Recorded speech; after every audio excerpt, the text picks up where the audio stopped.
All right, real quick video of fitting the Derale dual electric fan aluminum shroud onto a stock FJ80 1994 Toyota Land Cruiser. The model number is 16838.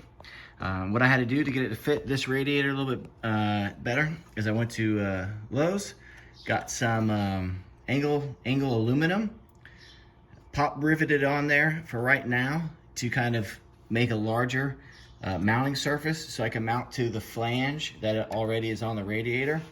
Some people fit these shrouds to sit right on top of the cooling fins, obviously on the other side. I didn't feel comfortable with that, so I got mine fitting just on the exterior edge of the top and bottom, and then mounting towards the side mounting edge, as you can see here, how I have it clamped down.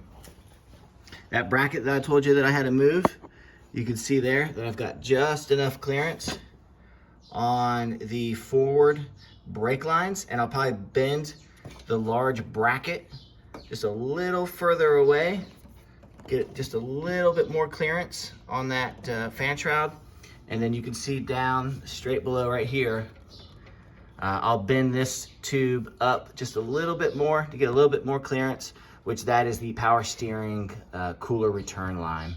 That actually bent forward a little bit as I was just trying to push that hose on anyway. So I just gotta actually just put it back. So what I did to get it to fit was that I just offset the bracket. You can see how it sits flush on the edge here. And I offset it just slightly to the passenger side. And you can see how I have a little bit more overhang on this side.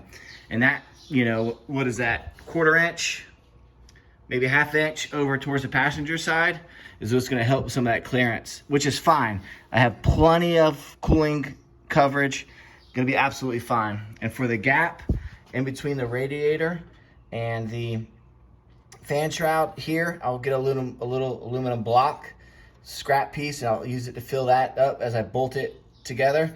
And then down in here on the inside, I'm just gonna get some weather stripping, some double-sided foam weather stripping and some 100-mile-an-hour tape, and seal that up. I mean, because if you look, I mean, you still have openings where the other mounting locations are. So it's not like this is an airtight seal.